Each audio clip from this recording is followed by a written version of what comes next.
Hello viewers, स्वागत है आपका हमारे चैनल पर। आज हम लेकर आए हैं क्वेश्चन क्लास 10 के very important question, NCERT very important question जो है क्वेश्चन नंबर 2। ये पार्ट सेकंड है। ये वाला क्वेश्चन कई बार आपके बोर्ड एग्जाम में पूछा गया है, तो आप यहाँ पर देख सकते हैं। ये क्वेश्चन है हमारे पास। निम्न समस्याओं को रैखिक समीकरण के रूप में व्यक्त कीजिए और फिर उनके हल ज्ञात कीजिए। ये जो आपकी एक्सरसाइज है 3.6 यानी कि 3.6 का क्वेश्चन नंबर 2 का पार्ट फर्स्ट है। निम्न समस्याओं को ये जो आपको बता दिया गया रैखिक समीकरण के युग्म के रूप में व्यक्त कीजिए और उनके हल ज्ञात कीजिए। जहाँ पे दिया गया है ऋतु धारा के अनुकूल 2 घंटे में 20 किलोमीटर तैर सकती है और धारा के प्रतिकूल 2 घंटे में 4 किलोमीटर तैर सकती है।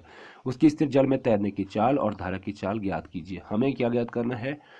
एक तो हमें ज्ञात करना है स्थिर जल में तैरने की चाल और दूसरा धारा की चाल। तो यहाँ पे हम हल मान लेते हैं, इसका हल करते हैं। देख लीजिए आप कि माना जो है, माना इसकी बात करते हैं हम लोग। देखो, जल में तैरने की चाल, उसकी स्थिर जल में ताल। माना जो है ऋतु की स्थिर, ऋतु या बोट की बात कर सकते हैं, बोट की स्थिर जल में तैरने की चाल, तैरने की चाल ये है आपकी x किलोमीटर प्रति घंटा ये तैरती है। दूसरी बात हम मानते हैं धारा की चाल, और तथा धारा की चाल को हम मान लेते हैं y, क्योंकि दो चर वाला रैखिक समीकरण है। तथा धारा की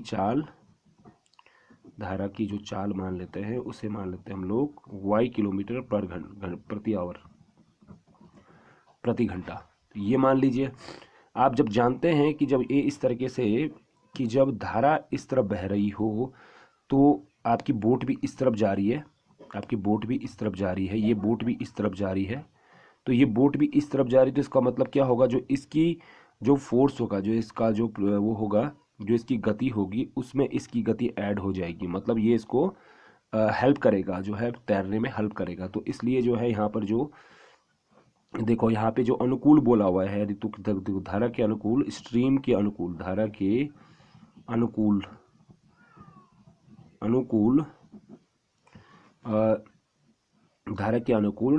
ऋतु या नाव की चाल। देखो, ऋतु या नाव की चाल क्या हो जाएगी आपकी? ये हो जाएगी आपकी नाव की चाल बराबर हो जाएगी x प्लस वाई, ये हो जाएगी। ठीक है। और इसी तरह से अगर हम मान लेते हैं इसको कि अब आप जानते हैं इस सूत्र जो है हमारे पास, जो समय होता है, टाइम, समय का सूत्र होता है, समय बराबर होता है दूरी बटे चाल। अब यहाँ पे समय क्या दिया हुआ है? हमें पता है समय हमें दिया है 2 घंटे और दूरी दे रखी है हमको 20 किलोमीटर, और चाल हमने निकाली है x प्लस वाई हो रही है। तो यहाँ पे हम लिखेंगे, यहाँ पे 2 घंटे इज इक्वल टू 20 दूरी है। उसके बाद यहाँ पे चाल कितनी है आपकी? चाल है x प्लस वाई। तो आप यहाँ पे क्या कर देंगे? क्रॉस मल्टीप्लाई कर देंगे, इन दोनों को क्रॉस मल्टीप्लाई कर देंगे। यहाँ पे नीचे डिनोमिनेटर में 1 मान के चलो, x प्लस वाई। तो यहाँ पे 2 ये इससे मल्टीप्लाई हो जाएगा पूरे इस टर्म से। ठीक है। तो x plus y is equal to यहाँ पे हो जाएगा 20। तो इस 2 का डिवाइड उस राइट हैंड साइड में आप करेंगे तो क्या मिलेगा आपको? x plus y is equal to 20/2। तो जब 20/2 आप अगर आप रख लेते हैं तो यहाँ पे से कैंसिल आउट हो जाएगा, 10 हो जाएगा। तो ये इक्वेशन फर्स्ट बन गई हमारी, x plus y is equal to 10। Equation first यानी कि समीकरण एक आपकी ये बन गई।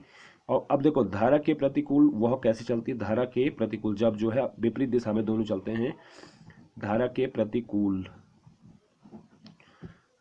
ऋतु या नाव की चाल। देखो, ऋतु या नाव की जो चाल है वो हो जाएगी आपकी।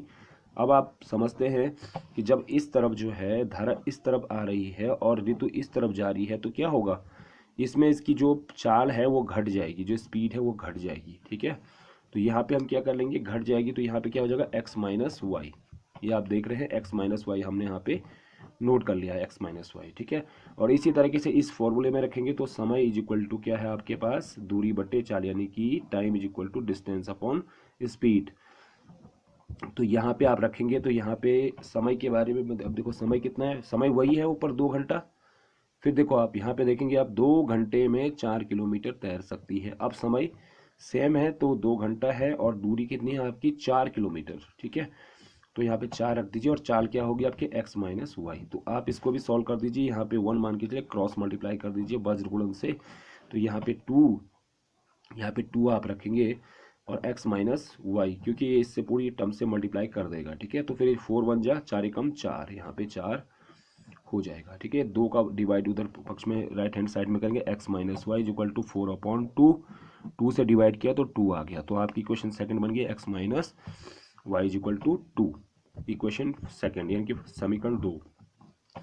अब आप क्या कीजिए, इसको जो है समीकरण 1 में से समीकरण 2 को घटा दीजिए, या समीकरण 1 में से सब्ट्रैक्टिंग से समीकरण 2 को घटाने पर, समीकरण 2 को